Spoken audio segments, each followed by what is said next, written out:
ស្ដីបងប្អូនទាំងអស់គ្នាថ្ងៃនេះយើងមាន podcast មួយដែលយើងលើកយកមកជជែកលើកយកមកអានថ្ងៃនេះគឺpodcast នេះគឺនិយាយអំពីលំហូរសាច់ប្រាក់ចំនួន4ទឹកដែលដកស្រង់ចេញពីសៀវភៅចំណេះដឹងលុយនៅក្នុងគ្រួសារ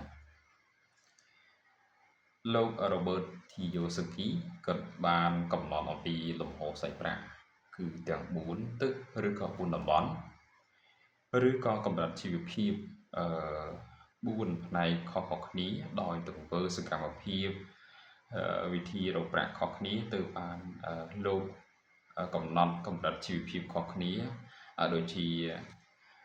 ទី1គឺអ្នកក្រ85%ទី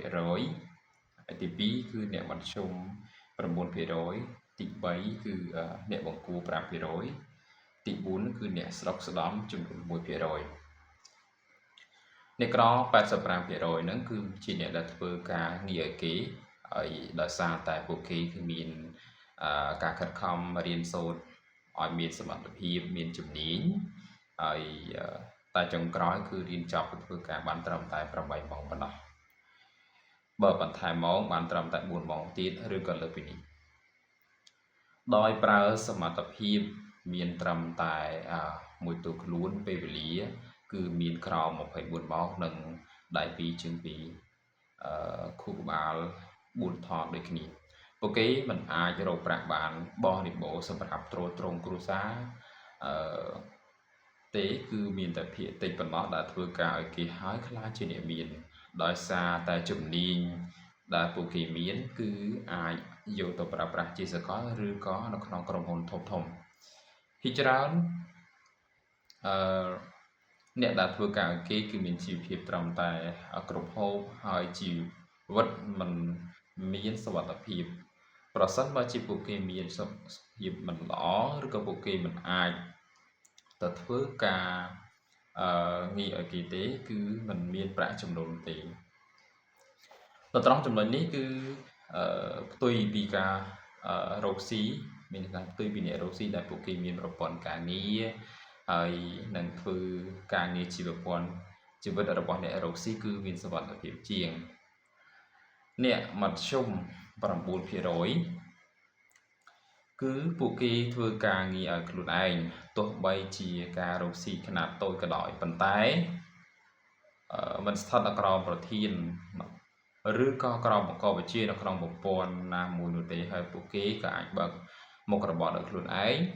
ឬក៏អាជីវកម្មលក្ខណៈគ្រួសារឬក៏ជួលអ្នកដទៃមកធ្វើការឲ្យភាគច្រើនការងារប្រភេទនេះគឺពួកគេរកប្រាក់បានច្រើនជាងអ្នកធ្វើការឲ្យគេប៉ុន្តែជីវិតពួកគេគឺមិនទាន់មានសមត្ថភាពទេហើយដោយសារតែការធ្វើការតែម្នាក់ឯងនិងមិនមានប្រព័ន្ធការងារត្រឹមត្រូវប្រសិនបើពួកគេចង់រកប្រាក់ចំណូលបានច្រើនគឺខំខ្លាំងណាស់ហើយការខិតខំខ្លាំងនោះគឺយ៉ាងណាក៏ដោយក៏មិនបានហូរហៀដែរពីព្រោះក្នុងមួយថ្ងៃមានតែ24ម៉ោងទោះជាខំអស់ពីលទ្ធភាពក៏មិនលើសពី24ម៉ោងដែរបើសិនជាថ្ងៃណាមួយពួកគេមានគ្រោះថ្នាក់ឬក៏បញ្ហាណាមួយកើតឡើងហើយអខានមិនបានចេញរកស៊ីចំណូលពួកគេក៏មិនមានហានិភ័យដែរដូច្នេះអ្នកដែលធ្វើការងារខ្លួនឯងច្រើនជាងអ្នកដទៃធ្វើការងារឲ្យគេប៉ុន្តែជីវិតនៅមិនទាន់មានសុវត្ថិភាពខាងផ្នែកហិរញ្ញវត្ថុទេអ្នកមានជីវភាពបង្គួរមាន5%គឺពួកគេធ្វើអាជីវកម្មដោយមានប្រព័ន្ធការងារត្រឹមត្រូវជួលបុគ្គលិកមកធ្វើការជំនួសខ្លួនហើយធ្វើជាអ្នកគ្រប់គ្រងនិងដឹកនាំក្រុមហ៊ុនចំណុចពិសេសនៅក្នុងការធ្វើការងារគឺពួកគេបានបង្កើតប្រព័ន្ធការងារហើយដែលបានបែងចែកកន្លែងដាក់មនុស្សដែលមានសមត្ថភាពមកធ្វើការងារដែលមានកន្លែងសម្រាប់ដាក់មនុស្សប្រើកម្លាំងមានកន្លែងដាក់មនុស្សសម្រាប់ប្រើអ្នកជំនាញមានកន្លែងសម្រាប់អ្នកមានចំណេះដឹងដូច្នេះការងារឬក៏អាជីវកម្មរបស់ពួកគេគឺមានមនុស្សជាច្រើនហើយចូលរួមមកធ្វើការងារនិងមានការរីកចម្រើនប្រសើរជាងបើបុគ្គលិកម្នាក់ ធ្វើការ8ម៉ោងហើយមានបុគ្គលិក100នាក់សរុបគឺទទួលបានប្រាក់800ម៉ោងក្នុងមួយថ្ងៃបើសិនជាបុគ្គលិក1000នាក់គឺសរុបទៅ8000ម៉ោងក្នុងមួយថ្ងៃគឺទៅវាច្រើនដែរគណៈពេលដែលអ្នកធ្វើការគេឬក៏ធ្វើការខ្លួនឯងមិនលើសពី24ម៉ោងបើគិតជាលទ្ធផលបើមនុស្សម្នាក់រកប្រាក់ចំណេញនៅក្នុងមួយខែបាន$100បើបុគ្គលិក1000នាក់គឺ$10000បើបុគ្គលិកច្រើនជាងនេះគឺបានកាន់តែច្រើនជាងមុនចំណែកឯអ្នកដែលធ្វើការឲ្យគេបើបានប្រាក់ខែក្នុងមួយខែបាន$500គឺបានតែ$500ដែលជារៀងរាល់ខែបើអ្នកធ្វើការខ្លួនឯងមួយខែបាន$1000គឺ$1000ប៉ុន្តែអ្នកដែលធ្វើការឬក៏ធ្វើអាជីវកម្មឬក៏អ្នកជំនួញដែលអាចដាក់មនុស្សមកធ្វើការងារនៅក្នុងអាជីវកម្មបើជួលគេបានកាន់តែច្រើនគឺរកប្រាក់បានកាន់តែច្រើនទោះបីជាចំណេញពីគេបានតិចក៏ពិតមែនប៉ុន្តែបានពីមនុស្សជាច្រើនអ្នកជីវិតរបស់ពួកគេអាចមានសុវត្ថិភាពជាងទោះបីជាពួកគេមានហានិភ័យសុខភាពហានិភ័យជីវិតតាមក្រុមគ្រួសារនៅតែទទួលបានផលអាជីវកម្មដោយសារកិច្ចការរបស់ពួកគេមានដំណើរការដោយសុវត្ថិភាពពីប្រព័ន្ធការងារដូច្នេះដើម្បីមានសុវត្ថិភាពផ្នែកហិរញ្ញវត្ថុ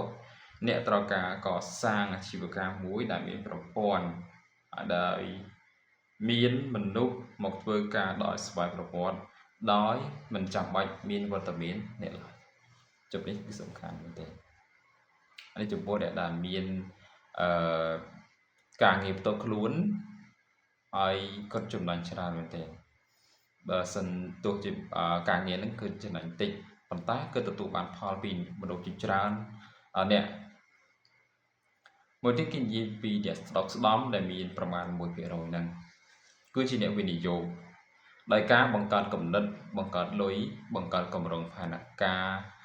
និងគិតចំណេញពីគម្រោងផែនការនោះជាការពួកគេប្រើលុយនៅក្នុងការវិនិយោគហើយយក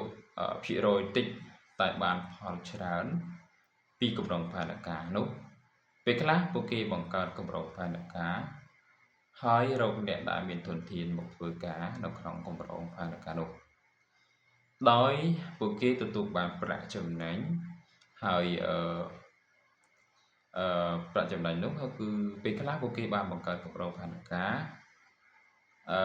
ពួកគេក៏អាចប្រើប្រាស់លុយជួលបុគ្គលិកឬក៏ទិញឧបករណ៍ដែលអាចបង្កើតទ្រព្យឬក៏បង្កើតលុយពួកគេគឺជាអ្នកដែលមានចំណេះដឹងឬក៏មានការយល់ដឹងអំពីការរកស៊ីការវិនិយោគនៅក្នុងសង្គមជាពិសេសការដឹងអំពីបញ្ហាសង្គមក្នុងប្រទេសនិងទាំងសកលលោកផងដែរដូច្នេះការរកស៊ីរបស់ពួកគេនឹងគឺមានការបត់បែនព្រមទាំងវិភាគឲ្យបានត្រឹមត្រូវមកចប់ហើយការសម្រេចចិត្តរបស់ពួកគេនឹងភាគច្រើនគឺត្រឹមត្រូវហើយពួកគេគឺជាអ្នកដែលមានប្រភពប្រាក់ចំណូលច្រើនទឹកគឺមានដូចជាដៃធនាគារទិញភាគហ៊ុនជំនួយឡើងសរុបមកគឺពួកគេមានកម្លាំងផលិតទ្រព្យសម្បត្តិឬក៏លុយច្រើនទឹកតែម្ដងអញ្ចឹងមានន័យថាគំនិតគឺជាក្រពូជដែលលូតលាស់ដោយអត់ឈប់ចូលបើសិនជាមានគំនិតគឺជាក្រពូជមួយដែលមិនចេះរីងស្ងួតមិនចេះតល់នេះឲ្យតែយើងមានគំនិតណាអញ្ចឹង podcast ថ្ងៃនេះគឺមានតែប៉ុណ្្នឹង